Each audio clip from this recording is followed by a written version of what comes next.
Thomas the tank engine has worked his branch line for many years and knows it very well.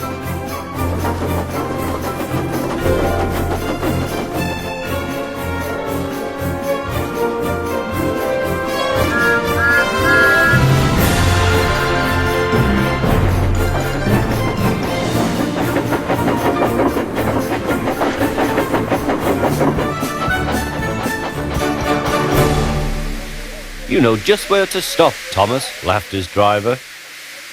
You could almost manage it without me. Thomas had become conceited. He didn't realize his driver was joking.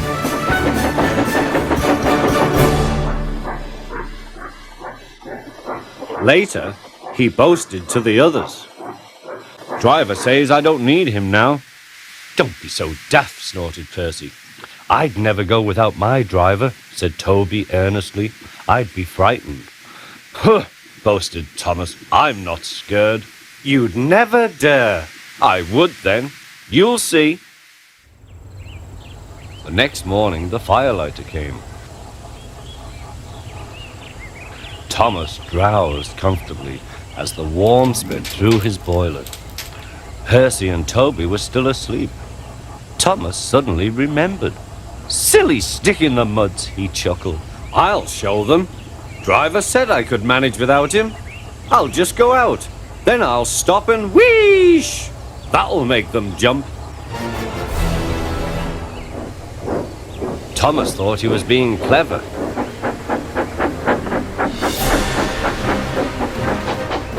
Really, he was only moving because a careless cleaner had meddled with his controls. He soon found his mistake.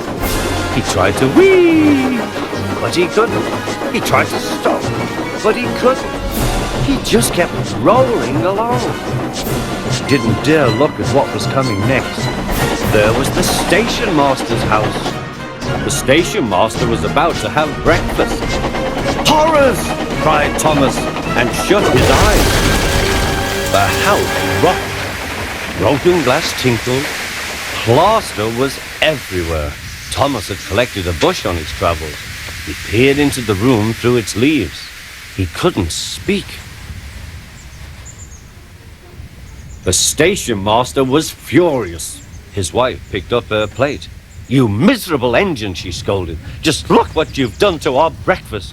Now I shall have to cook some more. She banged the door. More plaster fell. This time it fell on Thomas. Thomas felt depressed. Workmen propped up the house with strong poles and laid rails through the garden.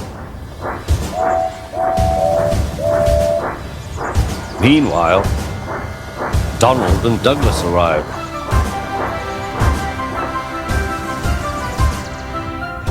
Don't bash yourself, Thomas. We'll soon have you back on the rails, they laughed.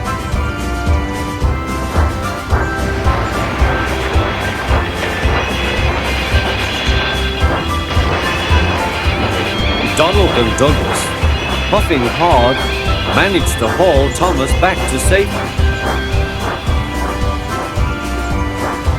Bits of fencing, the bush, and a broken window frame festooned his front, which was badly twisted.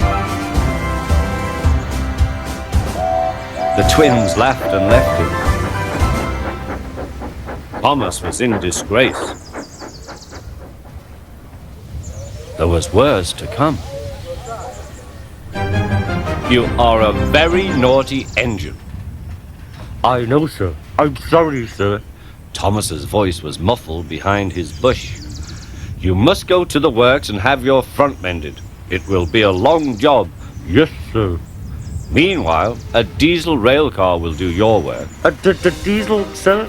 Thomas spluttered. Yes, Thomas. Diesels always stay in their sheds till they are wanted.